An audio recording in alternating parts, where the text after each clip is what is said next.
Hello students, एक बार फिर से आप सबका अपने यूट्यूब चैनल पर स्वागत है। तो आज हम आप सबको क्लास 11th के लिए सब्जेक्ट फिजिक्स जो कि अर्धवार्षिक परीक्षा 2021-22 के क्वेश्चन पेपर के रूप में पूछे जाने वाला प्रश्न है, उसके कुछ बहुत ही इम्पोर्टेंट प्रश्नों को हम हल कराएंगे। तो आपका जो पूर्णांक है वो 70 नंबर का रहने वाला है। तो यहाँ पे आपको टाइम 3 घंटे का मिलेगा। सभी प्रश्न हल करना अनिवार्य है। तो सबसे पहला खंड आपका है खंड आ, जो कि आपके बहुविकल्पीय प्रश्न हैं और सभी 1 नंबर के हैं। तो पहला प्रश्न है, दाब का विमीय सूत्र है। तो 4 ऑप्शन दिए गए हैं। इन ऑप्शनों में से आपको बताना है दाब की विमीय सूत्र क्या होता है। तो यहाँ पे जो ऑप्शन नंबर बी में लिखा है ML-1T-1, तो ये होता है तुम्हारा दाब का विमीय सूत्र।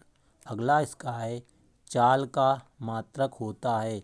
तो चाल का मात्रक तुम्हारा होता है मीटर प्रति सेकंड, जो ऑप्शन नंबर ए में लिखा गया है मीटर प्रति सेकंड। तो option number A right answer हो जाएगा।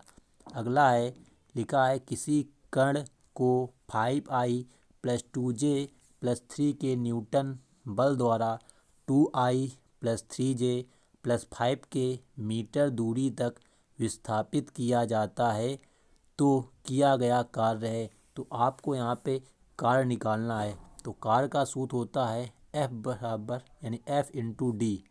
कार्य को दिखाते हैं W से, तो W बराबर F/D। तो हमारे पास यहाँ पे F का मान है 5I+2J+3 के, और जो तुम्हारा बल की विस्थापन दूरी है D का मान वो है 2I+3J+5 के। तो इनका गुणा करने का तरीका होता है कि I वाले गुणांक का I वाले से गुणा कर दो, तो 5 दूनी 10। इसी पर बीच में प्लस चिन्ह लगता है, J का J से गुणा तो 3 दूनी 6, प्लस K का K से तो 5 3 15। इन सबको हम जोड़ देंगे तो 15 और 6 21 और 10 31। तो जो मात्रक होता है कार्य का वो होता है जूल। तो देखो किस ऑप्शन में दिया गया है 31 जूल। तो ऑप्शन नंबर आ में दिया गया है 31 जूल। तो ये हो जाएगा तुम्हारा किया गया कार्य। अगला है तुम्हारा लिखा है हुक का नियम परिभाषित करता है। तो हुक का नियम क्या परिभाषित करना है। तो तुम्हारा हुक का नियम क्या होता है कि प्रतिबल सदैव विकृति के अनुक्रमानुपाती होता है। तो यहाँ पे तुम्हारा हुक का नियम है वो प्रत्यास्थता सीमा को व्यक्त करता है, कि जो हुक का नियम है वो केवल प्रत्यास्थता सीमा तक ही सीमित होता है। तो इसका द नंबर राइट आंसर हो जाएगा। अगला है लिखा है बल F, दाब P तथा क्षेत्रफल में संबंध है। तो तुम्हारा दाब का सूत्र होता है P बराबर F/A। तो देखो ज़रा कहीं लिखा है P बराबर F/A, तो कहीं पर नहीं लिखा। अगर यहाँ से F का मान निकालें तो हो जाएगा P/A। ये देखो लिखा है ऑप्शन नंबर सा में F बराबर A/P या P/A। तो इसका ऑप्शन नंबर सा राइट आंसर हो जाएगा। अगला है तुम्हारा 4 नंबर हाइड्रोलिक ब्रेक का कार्य सिद्धांत पर आधारित है। मतलब जो हाइड्रोलिक ब्रेक होती है वो किसके सिद्धांत पर कार्य करती है। तो ये तुम्हारा पास्कल के नियम पर आधारित होती है। तो इसका option number B right answer हो जाएगा। अगला तुम्हारा है खंड बा। यहाँ पर आपको कुछ छोटे छोटे परिभाषाएं और मात्रक पूछे गए हैं, जो कि आपको 1 नंबर के प्रश्न सभी पूछे जाते हैं। तो यहाँ पर भी पहला प्रश्न आपका है मूल राशि ज्योति तीव्रता का मात्रक बताइए। तो ज्योति तीव्रता का मात्रक तुम्हारा होता है कैंडेला। तो आपको यहाँ पे केवल लिख देना है ज्योति तीव्रता का मात्रक बराबर कैंडेला। तो ये हो गया इसका आंसर। इसी प्रकार सेकंड में है फर्मी तथा मीटर में संबंध बताइए। तो होता है 1 फर्मी बराबर 10⁻⁻15 मीटर। इतना लिख देना है, क्वेश्चन आपका सॉल्व हो जाएगा। इसी प्रकार अगला तुम्हारा है एमकेएस प्रणाली के मूल मात्रकों के नाम लिखिए। मतलब एमकेएस सिस्टम में तुम्हारे मूल मात्रक कौन कौन से होते हैं, तो ये तुम्हारे 7 प्रकार के होते हैं। तो आपको यहाँ पे सभी के नाम लिख देना है, तो ये हो जाएगा इसका आंसर। अगला तुम्हारा प्रश्न है, प्रत्यास्थता की सीमा से क्या तात्पर्य है, तो ये भी आपका प्रश्न कराया हुआ है कि प्रत्यास्थता की सीमा से आप क्या समझते हैं। तो यहाँ पर आपको प्रत्यास्थता की सीमा की डेफिनेशन लिख देनी है।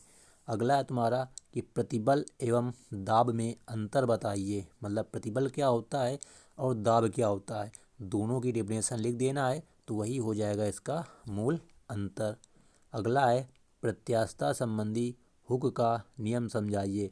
तो भी हमने आपको क्वेश्चन नंबर पहले का जो घ नंबर था हुक का नियम, इसके आधार पर आपको यहाँ पे परिभाषा लिख देनी है कि जो हुक का नियम होता है उसके नियम के अनुसार तुम्हारा जो यहाँ पे विकृति होती है, यानी प्रतिबल जो होता है वो विकृति के सदैव अनुक्रमानुपाती होता है।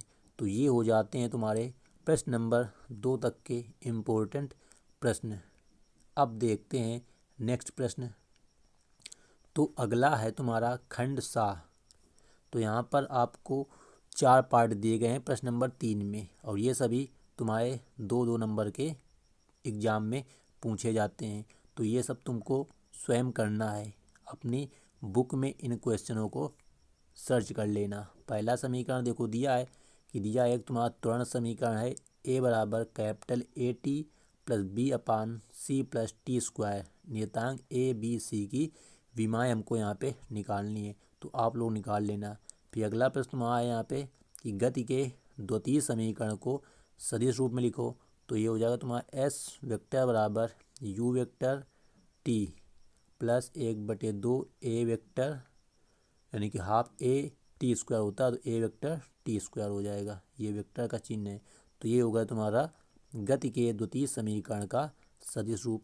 अगला तुम्हारा है कि पास्कल का नियम बताइए। तो पास्कल का नियम तुम्हारा द्रव दाब के लिए लागू होता है, तो आपको इस पर पास्कल का नियम लिख देना है। अगला प्रश्न है हाइड्रोलिक ब्रेक की क्रियाविधि। तो जो होती है हाइड्रोलिक ब्रेक कैसे कार्य करता है, इसकी पूरी प्रोसेस को आपको समझा कर लिखना है। अगला तुम्हारा है 4 नंबर प्रश्न।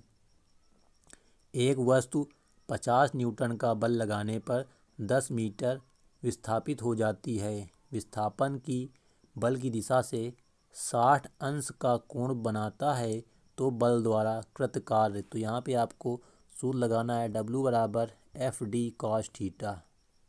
अब यहाँ पे एफ क्या है, बल, तो बल का मान तुम्हारे को क्वेश्चन में दिया है, तो बल का मान है 50, डी है तुम्हारा 10 गुणते कॉस थीटा, थीटा है 60, तो कॉस 60 होता है 1/2, 2 से कट जाएगा 5 बार, 50 गुणते 5, तो 5×5 = 25, 250 जूल आएगा इसका आंसर। तो इस प्रकार आपको इस क्वेश्चन को हल कर लेना है, तो इसका आंसर आएगा 250 जूल। इसी प्रकार अगला प्रश्न आपका है विमी चैप्टर से, विमी विश्लेषण, तो आप लोग इसको भी कर लेना। अगला प्रश्न है प्रक्षेप गति क्या है, प्रक्षेप की परिकल्पनाएं लिखिए। तो ये भी आपका प्रोजेक्टाइल मोशन का प्रश्न है, इसको भी आप लोग कर लेंगे। अगला है आपका घ नंबर, 1 वर्ग सेंटीमीटर अनुप्रस्थ परिच्छेद के तार के निचले सिरे से 1 किलोग्राम भार लटकाने पर तार में उत्पन्न प्रतिबल का मान एवं दिशा बताइए। तो प्रतिबल होता है P बराबर mg/a। m क्या होता है, द्रव्यमान, तो यहाँ कितना है 1, g का मान तुमको ब्रैकेट में दिया है, तो 9.8/a। a होता है क्षेत्रफल, तो यहाँ पे तुमको क्षेत्रफल कितना दिया है, क्षेत्रफल दिया है 1 वर्ग सेंटीमीटर, तो इसको मीटर में करेंगे तो 1×10⁻⁴ हो जाएगा। हमको यहाँ गुणा कराएंगे तो एक घात ऊपर चली जाएगी, तो आंसर आएगा 9.8 × 10⁻⁴। इसका मात्रा होगा तुम्हारा न्यूटन प्रति मीटर स्क्वायर। इसी प्रकार अगला प्रश्न है तुम्हारा प्रतिशत त्रुटि क्या है, सूत्र भी लिखिए। तो आपको यहाँ पे प्रतिशत त्रुटि का परिभाषा लिखनी है और सूत्र लिख देना है। तो ये है तुम्हारे छोटे छोटे से प्रश्न, जैसे प्रश्न नंबर 5 में भी आपको दिए गए हैं कई पार्ट। तो इन प्रश्नों को आपको अपनी बुक से ढूंढ करके याद कर लेना है और एग्ज़ाम में अच्छे से डिफिनेशन को लिखना है। अब अगला तुम्हारा खंड है खंड या। ये तुम्हारे जो प्रश्न है वो 5-5 नंबर के हैं, सभी प्रश्न 5-5 नंबर के हैं। तो देख लो इनको एक बार अच्छी तरह से और अपनी बुक में इन प्रश्नों को सर्च कर लो और अच्छे से तैयार कर लो। तो जैसे प्रश्न नंबर 6 है, सार्थक अंक क्या है? तो ये सब आप लोगों ने सार्थक अंक चैप्टर में पढ़ा होगा। इसके नियम क्या होते हैं, बर्नौली की प्रमेय क्या होती है, इसकी व्युत्पत्ति कीजिए तो मोस्ट इम्पोर्टेंट तुम्हारा है। दाब क्या है, इसका सूत्र, मात्रक, विमा, ध्रुव दाब के नियम, तो ये सब तुम्हारे बुक में दिए गए हैं। तो आप लोग अपनी बुक से इस प्रश्न पत्र को अच्छे से तैयार कर लीजिए। तो ये था तुम्हारा क्लास 11th के सब्जेक्ट फिजिक्स का प्रश्न पत्र, जो कि अर्धवार्षिक 2021-22 में पूछा जाएगा। तो ये तुम्हारा एक 100% रियल क्वेश्चन पेपर है। तो आप लोग इस पेपर को अवश्य तैयार कर लें। तो आज की वीडियो में फ़िलहाल इतना ही। तो वीडियो अगर अच्छी लगी हो तो वीडियो को लाइक कर देना, और चैनल पर पहली बार आए हो तो चैनल को सब्सक्राइब करके बेल आइकन को ज़रूर प्रेस करें, जिससे आगे आने वाले सभी क्वेश्चन पेपर आपको मिल सकें। तो thanks for watching this video.